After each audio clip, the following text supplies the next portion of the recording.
لیکن بیٹا ہمارا گھر تو نہیں جلانا، ماں کچھ نہ سمجھتے بولی۔ جس دن زور کی ہوا چل رہی ہو اس دن تو میں چولہا نہیں جلاتی، ماں سے بیدا کے تندور سے پکا پکایا کھانا لے آتی ہوں۔ ماں اس آگ کو آپ نہیں سمجھیں گی، یہ تو اچانک ہی ہر چیز کو اپنی لپیٹ میں لے لیتی ہے، اور مجھے پتا ہے کہ مجھ تک پہنچنے میں اسے زیادہ دیر نہیں لگے گی۔ کیسی باتیں کر رہا ہے اچو؟ ماں گھبرا گئی۔ کیوں، پھر کوئی بد دماغی دکھا کر آ گیا ہے شاہ صاحب کو؟ منشی نے کھوجتی نظروں سے اسے دیکھا۔ دیکھ، پہلے تو میں نے تجھے بچا لیا تھا، لیکن تیری کھوپڑی یوں ہی الٹی رہی نا تو اب کہ تجھے میں بچا نہیں سکوں گا، سمجھا کہ نہیں؟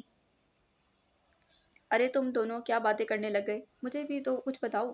ماں مزید پریشان ہو گئی۔ اچو، پھر تو کوئی گڑبڑ نہیں کی بیٹا؟ ماں، میں تو گڑبڑوں سے دامن بچانے کی کوشش کرتا ہوں، لیکن یہی میرا پیچھا نہیں چھوڑتی۔ مجھے یقین تھا کہ پھر کوئی نیا گل کھلا کر آیا ہے تمہارا بیٹا، لکھوا لو مجھ سے، یہ اپنی ان حرکتوں کی وجہ سے ہی روز کوڑے کھائے گا۔ بس بہت ہو گئی ابا، وہ بگڑ گیا، مت کیا کرو شیطان کی وکالت۔ کیا کیا کیا، بڑے شاہ صاحب کو شیطان کہتا ہے؟ زبان گدی سے کھینچ لوں گا۔ استغفار استغفار، یا مولا اپنی اولاد سے منہ سے یہ سننے سے پہلے میں بہرا کیوں نہ ہو گیا۔ کاش کی زمین پھٹی اور میں اس میں سما جاؤں، ایسی بدبخت اولاد سے تو بہتر ہے کہ میں بے اولاد ہی رہتا۔ ہاں میں بدبخت ہوں، لیکن وہ آپ کا پیر زادہ بہت اونچے وقتوں والا ہے، جس نے کل مجھے حکم بھجوایا تھا کہ اس کے لیے لڑکی اغوا کروں۔ کیا بک رہا ہے، میں تجھے جان سے مار دوں گا۔ منشی نے اپنی ایک سلائی سے وجود کی پوری طاقت استعمال کرتے اسے تھپڑ جڑ دیا تھا۔ مار لیں جتنا مارنا ہے، لیکن ذرا سورج چڑھائے تو آپ کو خود یقین آ جائے گا، کیونکہ یا تو اس لڑکی کی لاش بھی نسیم کی طرح کسی کھیت میں مل جائے گی، یا پھر وہ لڑکی اپنی داستان غم خود ہی سب کو سنا دے گی۔ اچو بولا تھا، آپ یہاں سے نہیں جانا چاہتے نا تو نہ جائیں، میں بھی آپ دونوں کو چھوڑ کر نہیں جا سکتا، یہ میری مجبوری ہے، لیکن پھر تیار رہیں میرے کفن دفن کے لیے، کیونکہ کل لڑکی کے اغوا سے انکار کر کے میں رجب علی کے ہاتھوں بچ نکلا تھا، پر ہر مرتبہ ایسا نہیں ہوگا۔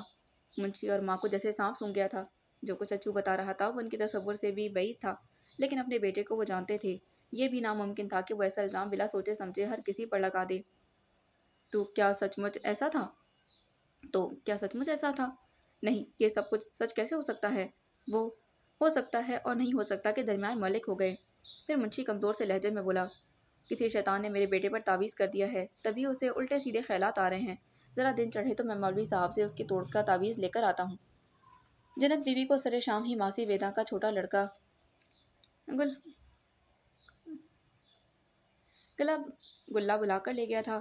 وہ بھی ابا اماں کی اجازت سے اس کے ساتھ چل پڑی، لیکن کچھ دور ہی اچانک کسی نے اس کے اوپر کھیس ڈال دیا تھا۔ اس نے بطور ہاتھ پاؤں مارے لیکن بے سود، اور پھر بڑے شاہ صاحب کو اپنی طرف بڑھتے دیکھ کر جیسے ہی اس کی آنکھیں پتھرا گئیں، اس نے چیخنے کی کوشش کی لیکن حیرانی اور صدمہ اتنا زیادہ تھا کہ اس کی چیخیں حلق میں ہی دم توڑ گئیں۔ پھر جب صبح صادق وہ لٹی پٹی گھر کے دروازے تک پہنچی تو اس کے اندر دہلیز عبور کرنے کی ہمت نہیں تھی، وہ وہیں دروازے پر ڈھیر ہو گئی۔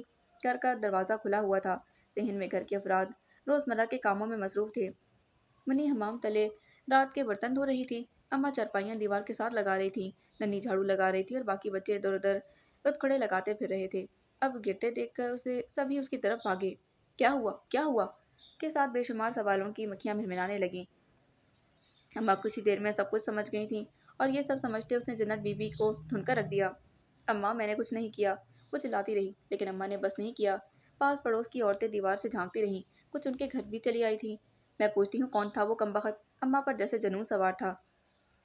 اور ایک اماں ہی کیا، سب بڑی بوڑھیاں بولے جا رہی تھیں۔ ابا نہیں ادھر نہیں تھا، رات کھیتوں میں پانی لگانے کی اس کی باری تھی، ورنہ وہ صرف کپڑے دھونے والے ڈنڈے پر اکتفا نہ کرتا، چولہے کے پاس بڑی لمبی سی چھری لا کر ایک دفعہ کام تمام کر دیتا۔ میں تجھے آج زندہ نہیں چھوڑوں گی، بتا وہ کون تھا۔ بتاتی ہوں اماں بتاتی ہوں، وہ چلائی تھی۔ کچھ ہمسایوں نے بھی اماں کا چلتا ہاتھ روکا، اس وقت وہ نیلو نیل ہو چکی تھی۔ انہوں نے کہا تھا نہ بتانا، ورنہ وہ نڈھال سی ہو کر لمبے لمبے سانس لینے لگی۔ جلدی بتا، نہیں تو تیرا خون پی جاؤں گی، ورنہ وہ منی اور ننھی کو بھی اٹھا لیں گے۔ اس نے اٹک اٹک کر فکرہ مکمل کیا۔ عورتوں نے انگلی دانتوں تلے دبا لی، ایک مرتبہ پھر بنبناہٹ شروع ہو گئی، اور پھر وہ سب کو مار دیں گے۔ قدرے توقف سے وہ بولی تھی، درد کی ٹیسوں پر قابو پانا مشکل ہو رہا تھا، اسے بولا نہیں جا رہا تھا، زبان سوکھ کر کانٹا ہو رہی تھی۔ ارے کمبخت کون تھا وہ، اسے بھی نہیں چھوڑوں گی۔ اماں نے ایک مرتبہ پھر اس پر حملہ کرنا چاہا لیکن عورتوں نے پیچھے ہٹا دیا۔ بڑے شاہ صاحب، اس نے اٹک اٹک کر کہا۔ اس کی بات کا یقین کرنا سب کے لیے تقریباً ناممکن تھا، لیکن ماسی بیدا کے چھوٹے لڑکے گلو نے خوفزدہ ہو کر سب بتا دیا کہ جنت بیوی کو بلوانے کے لیے اس سے شکورے نے کہا اور بدلے میں لاہور شہر کی سیر کرانے کا وعدہ کیا۔ یہی نہیں بلکہ اس پر کھیس ڈال کر اسے بھی لے گیا تھا۔